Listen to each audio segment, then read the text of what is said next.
তো আমাদের এই যে K2K যে কলকাতা টু কন্যাকুমারী রুট, তো সেই আমরা কমপ্লিট করতে চলেছি আজ। আমরা যে রামেশ্বরমে যে আমাদের হলিডে হোমে ছিলাম, সেই হলিডে হোম থেকে বেরোচ্ছি। আমাদের এই যে বাইক সব প্যাক আপ হয়ে গেছে, আমরাও রেডি। এখন সোজা কন্যাকুমারীর দিকে বেরিয়ে পড়ছি, কন্যাকুমারীর উদ্দেশ্যে। এখন APJ আব্দুল কালামের যে মিউজিয়াম আছে, ওই মিউজিয়ামটা দেখে নিয়ে তারপর আমরা বেরিয়ে পড়ব। সকালে খুব রোদ ঝলমলে আকাশ আছে, তাই আর লোভ না সামলাতে পেরে উপর থেকে একটু ড্রোনটা উড়িয়েছি। তো আপনারা ভিউগুলো দেখুন, কি সুন্দর লাগবে, দারুণ দারুণ।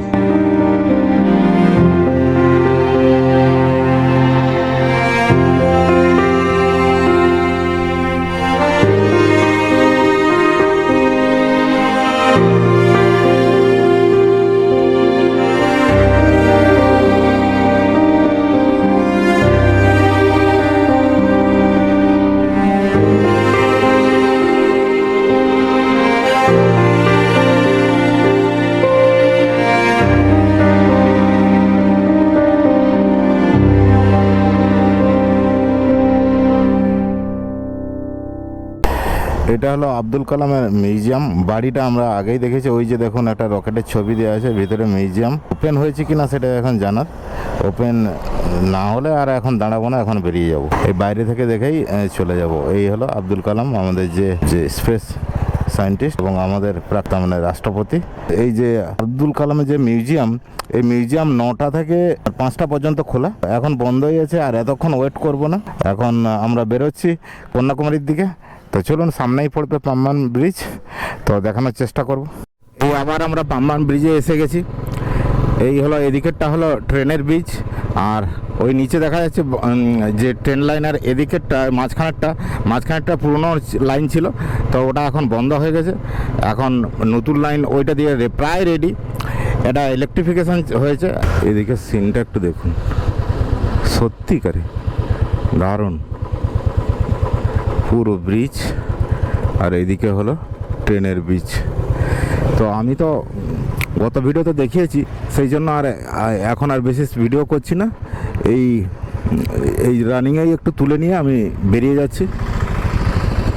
দেখুন এই জায়গাটা খুবই সুন্দর, খুবই সুন্দর। ছোটো ছোটো জাহাজগুলো বাঁধা আছে, দারুণ লাগছে, দারুণ। Bye bye Pamban bridge. এখন পাম্বান ব্রিজ পার হয়ে আসলাম।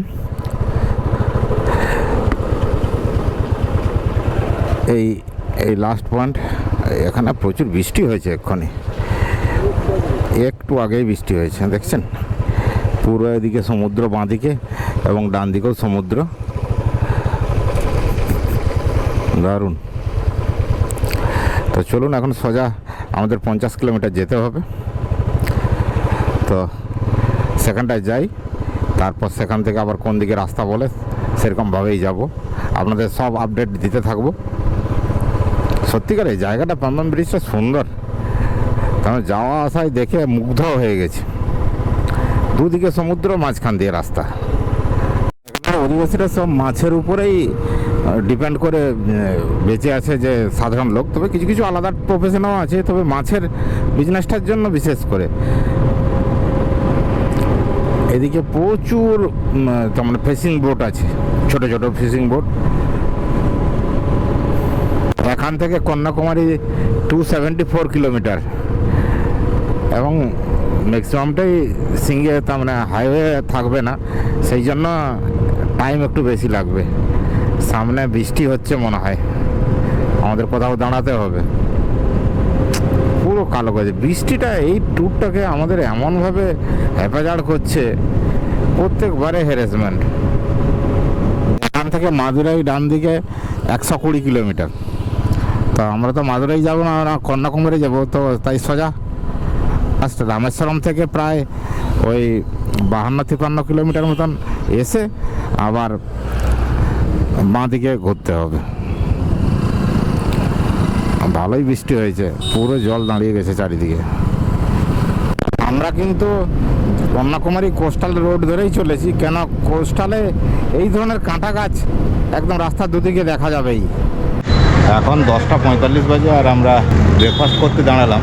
এটা হলো শীতাল বলে কোনো জায়গা হবে, তো আমরা এই পুরি খেলাম, পুরি আর আমলেট এখানে। এদিকে শুধু তাল গাছেরই জঙ্গল, তবে চাষেরও জমি আছে। তার মানে সমুদ্র এখান থেকে মিনিমাম 10-15 কিলোমিটার দূরেই হবে, এত কাছে নয়। তবে প্রচুর তাল গাছ আর এই কাঁটা জাতীয় গাছ চারিদিকে দেখেন, সারি সারি তাল গাছ। আজকে আমাদের কেটুকে রাইডের নবম দিন। তো আজকে নবম দিনে আমরা কন্যাকুমারী পৌঁছাবো। প্রথম দিন আমরা গোপালপুর, দ্বিতীয় দিন আমরা রাজামন্দ্রি, তৃতীয় দিন আমরা নেল্লোর, চতুর্থ দিন আমরা পন্ডিচেরিতে একদিন ছিলাম 6 ডে। 7 ডেতে রামেশ্বরম এসেছি, 8 ডেতেও রামেশ্বরমে ছিলাম। তারপর আজকে 9 ডেতে আমরা আজকে কন্যাকুমারী যাব এবং কন্যাকুমারীতে আজকে গিয়ে পৌঁছাবো এবং আগামীকাল কন্যাকুমারী এক্সপ্লোর করব। তারপর আমরা কোবলামের দিকে, কেরালার দিকে যাব। তো এইভাবে আমাদের ট্যুর প্রোগ্রাম চলেছে।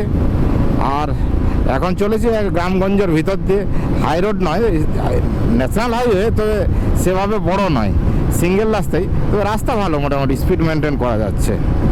সমুদ্রের ধারের গাছগুলো দেখুন, এই ধরনের জাস্ট ছাতার মতো, পুরো ছাতার মতন হয়ে রয়েছে। দেখুন প্রত্যেকটা গাছের সাইজ একদম ছাতা। ওই যে ঝোপ গাছগুলোই বড় হয়ে এরকম ধরনের ছাতা হয়ে যায়। সত্যিকারে বায়ুকল, তার মানে উইং মিলগুলো একদম লাইন করে আছে, কারণ সমুদ্রের কাছে তো, সেই জন্য বাতাসটা জোরেই আছে। দেখুন বাতাসটা এখানে বেশ ভালোই জোর আছে, সেই জন্য এই উইং মিলগুলো ঘুরে। যত উইং মিল আছে সব এইখান থেকেই যায়। ওই পিছনের মাথাটা, এত বড় জিনিসটা উপরে গেলে এই ছোট দেখায়। প্রচুর বিঘাকে বিঘা লবণ চাষ করছে। লবণের জমি বলতে লবণাক্ত জলটাকে দিয়ে এখানটায় শুকনো করা হয়, তারপরে লবণ। এই যে দেখুন, এইভাবে লবণ মাঝখানে তারা স্টোর করেছে। এই যে নতুন জল ঢুকিয়েছে, এগুলো জলটা শুকনো হয়ে গেলে এগুলো লবণ হবে। এদিকে সব লবণ পড়ে আছে। ওটা খাওয়া যাবে না, কিন্তু মানুষ খেতে পারবে না, ও কাদা ফাদা সব কিছুই লেগে আছে। লরিতে লবণ নিয়ে যাচ্ছে, এই যে পুরো লবণ। আর এদিকে পুরো বায়ুকল, চারিদিকে বায়ুকল। এখন ন্যাশনাল হাইওয়ে 38-এ যাচ্ছি, এও ডবল রাস্তা, মোটামুটি স্পিড মেনটেন করা যাচ্ছে। এখন তিরুনাভেল্লি যাচ্ছি। তিরুনাভেল্লি থেকে বাঁ দিকে টার্ন নিলে সোজা কন্যাকুমারী। তো এখান থেকে 114 কিলোমিটার বাকি আছে। আর আমাদের সময় লাগবে ওই 1 ঘন্টা 58, মানে 2 ঘন্টা লাগবে। তো মাঝখানে রাস্তায় খাওয়া দাওয়াটা করে নেব। তার মানে এখানে যে লোকাল রাস্তায় ঢুকিয়ে দিয়েছিল আমাদের গুগল, তো সেগুলো থেকে কোনো রকম বেরিয়েছি। এখন হাইরোডেই যাব। এখন আবার একটু তামিলনাড়ুতে এসে ছোট ছোট পাহাড় দেখা যাচ্ছে, টিলা পাহাড় দেখা যাচ্ছে। এই যে দূরে দেখছেন, এটা পাহাড়ের রেঞ্জ দেখা যাচ্ছে। কন্যাকুমারী এই যে দেখাচ্ছে 98 কিলোমিটার সোজা, সামনেই দেখা যাচ্ছে। কন্যাকুমারী 84 কিলোমিটার বাঁ দিকে ঘুরতে হবে। তা আমরা বাঁ দিকে ঘুরে যাব। আমরা জাস্ট এই কাশ্মীর টু কন্যাকুমারী যে রাস্তা, তাতে বেঁকে পড়লাম। এই রাস্তার উপরে উঠবো। এখন 1:40 বাজে আর আমরা ভাত খেতে বসে গেছি। আমলেট নিয়েছি এবং দেখি মাছের ভাজা এবং তরকারি দিয়ে খাচ্ছি। এখন খাওয়া দাওয়া কমপ্লিট করে আবার বেরিয়ে পড়লাম। এখন কিন্তু বাইরের সিনারিটা খুবই সুন্দর, দেখুন ছোট ছোট পাহাড়গুলো দেখা যাচ্ছে এবং গ্রিনারি, দারুণ লাগছে। এই রাস্তাটা হলো NH-44, যেটা কন্যাকুমারী থেকে কাশ্মীর পর্যন্ত গেছে। তো এই NH-44-এই আমরা এখন চলেছি। এটা সোজা কন্যাকুমারী চলে গেছে। রাস্তার সাইডে দেখুন কি সুন্দর সুন্দর ছোট ছোট পাহাড় দেখা যাচ্ছে, জাস্ট টিলা আকারে কাছ থেকে দেখাচ্ছে। এই যে দেখুন কি সুন্দর লাগছে, আর আকাশটা মেঘে ঢাকা। আজকে আমরা খুবই এক্সাইটেড, কারণ কিছুক্ষণের মধ্যেই আমরা কন্যাকুমারী পৌঁছাবো। জাস্ট ভারতের শেষ বিন্দুতে গিয়ে পৌঁছাবো। কি আনন্দ লাগছে নিজের মধ্যে, যে কলকাতা থেকে নিজের বাইক চালিয়ে এত দূর আসা, তার মানে চারটিখানি ব্যাপার নয়, তবেও আমরা চেষ্টা করে পেরেছি। যত কন্যাকুমারীর দিকে যাচ্ছি তত উইন্ডমিল আরও প্রচুর পরিমাণে দেখা যাচ্ছে, আর ছোট ছোট পাহাড়গুলো আর এই উইন্ডমিল, তার মানে এত সুন্দর লাগছে বলে বোঝানো যাবে না। দেখুন কী ধরনের, এখন রাস্তার কাছেই উইন্ডমিলগুলো ঘুরছে, দারুণ লাগছে। আর এক্সাইটমেন্টটা তো ধরে রাখতে পারছি না, এমন লাগছে।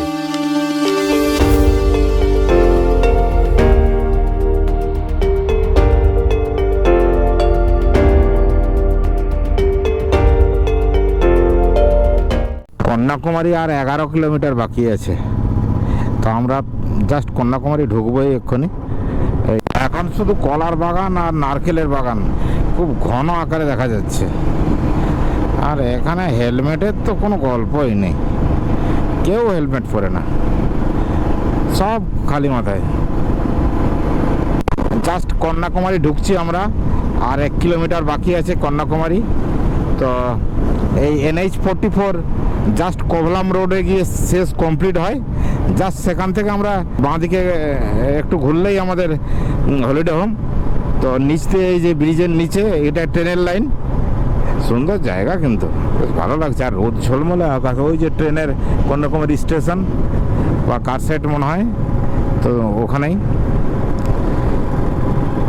এই যে লেখা আছে NH-44 রোড এন্ড এ হাট, তার মানে এই জাস্ট একটু গেলেই কন্যাকুমারী রোড কমপ্লিট হয়ে যাবে। তো তার মানে কাশ্মীর টু কন্যাকুমারী রোড যে সে কমপ্লিট হয়ে যাবে, তো সেটাই বলা আছে। আর আমরা এসে গেছি এখন কন্যাকুমারী, 1 কিলোমিটার বাকি। তো এখানে একটু ফটো শ্যুট করে নিই, তারপর আমরা বেরোচ্ছি। ওই সমুদ্রের দেখা পেয়ে গেলাম, এইটা হলো লাস্ট কন্যাকুমারী NH-44, এইটা হলো লাস্ট। আমরা লেফটে যাব,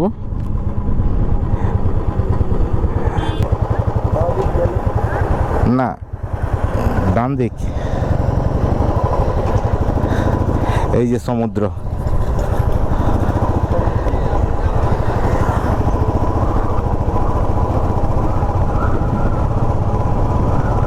জাস্ট যেখানে মানে ইন্ডিয়া শেষ সেখানে পৌঁছে গেছি। ভাবুন আমার মনের মধ্যে কি লাগছে যে এতদূর কলকাতা থেকে বেরিয়ে বাইক চালিয়ে আজকে কন্যাকুমারীতে পৌঁছে গেছি।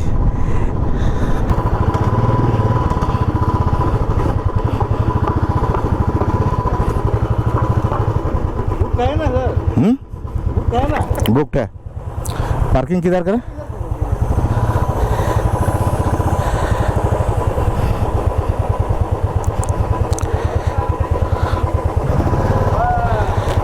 এখন যে হলিডে হোম তাতে চলে এসেছি, জাস্ট সমুদ্রের পরে রাস্তার পরেই এদিকে। তো এইভাবে সাজানো গুছানো আছে, এই সামনে একটা উঠানের মতন করা আছে, আর এই হলো হলিডে হোম। আমি ডকুমেন্টস নিয়ে সাবমিট করি, তারপর আপনাদের সঙ্গে কথা বলছি। আমরা কন্যাকুমারীতে হলিডে হোমে এসে গেছি প্রায় 4:35-এর দিকে। তারপর একটু ড্রেস ফ্রেসও একটু ওয়াশ করলাম, কেন অনেক দিনের ব্যাপার তো, সেই জন্য ড্রেসগুলো কিছু ওয়াশ করে টাঙিয়ে দিয়েছি। রুম মোটামুটি 2টো রুম, এটা একটা রুম, এই হলো এটা একটা এসি রুম, ফ্যান ট্যান সবই আছে, ওয়ার্ড্রপ সবই আছে। আর ওদিকে একটা রুম, ওদিকে রুমটাও দেখিয়ে দিচ্ছি। এই হলো আর একটা রুম, এর বেলকনিও আছে এদিকে বেলকনি।